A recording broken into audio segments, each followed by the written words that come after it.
Okay, 12 more films you may not know had direct-to-video sequels. So, first of all, Canine, funny buddy cop thriller, James Belushi and a dog, had 2 sequels, Canine PI and Canine 1-1. I think Belushi came back for those, so I'll check on the posters. Then we've got Single White Female, psychological thriller from the 90s, got a sequel. Single White Female 2, The Psycho, subtle.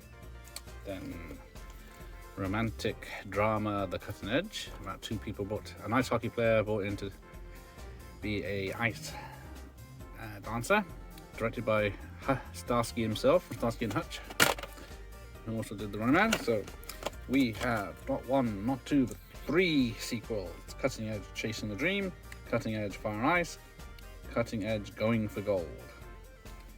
And next we have Dr. Dolittle, and then you probably know this had a quick sequel after this because it was a big hit with Dr. Doolittle 2.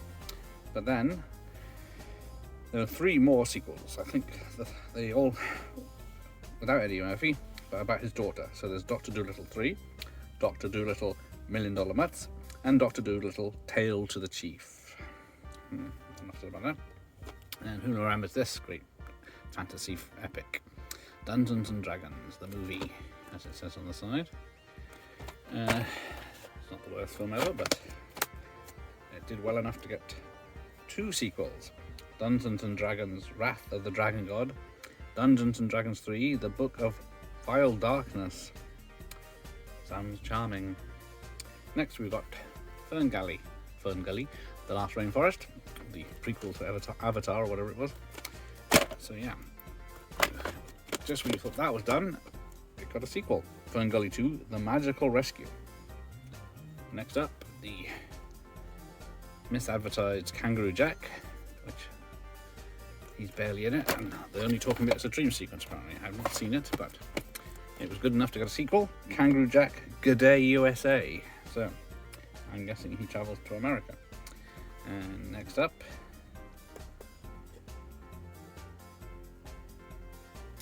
is The Lawnmower Man. So good, Stephen King had his name taken off it, even though it's based on one of his short stories, but there's nothing like his short stories. So that had a straight-to-video sequel, which I have, The Lawnmower Man, Beyond Cyberspace. And it's got Patrick Bergen and Matt Frewer, 2 pretty good actors, but unfortunately lumbered with this. And so, yeah, barely makes 90 minutes. So next up we have Arnold Schwarzenegger's Kindergarten Cop from the late Ivan Reitman. Pretty good comedy thriller as it is, in 2 parts. Maybe a tad long, but this had a sequel recently with Dolph Lundgren playing the part of the Kindergarten Cop. Yeah, that's enough said about that. So next we got The Net, the technology thriller from the mid-90s where she's able to order a pizza over the internet. Look at that technology. And while she was sitting on the beach, I think. But of course, got a sequel, The Net 2.0, and John Carpenter's Vampires. James Wood hamming it up in a good vampire flick. So that had not 1 but 2 sequels. There's Vampires Los Muertos with John Bon Jovi, and then we have Vampires The Turning, which I don't think I've seen. Then we go to Beethoven. That's the point. Another Ivan Reitman film.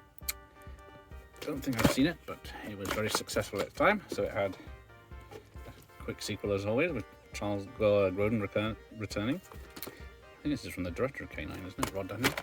But so, why not milk your success with Beethoven's Third, Judge Reinhold. Makes room for this. Beethoven's Fourth with poor Judge Reinhold.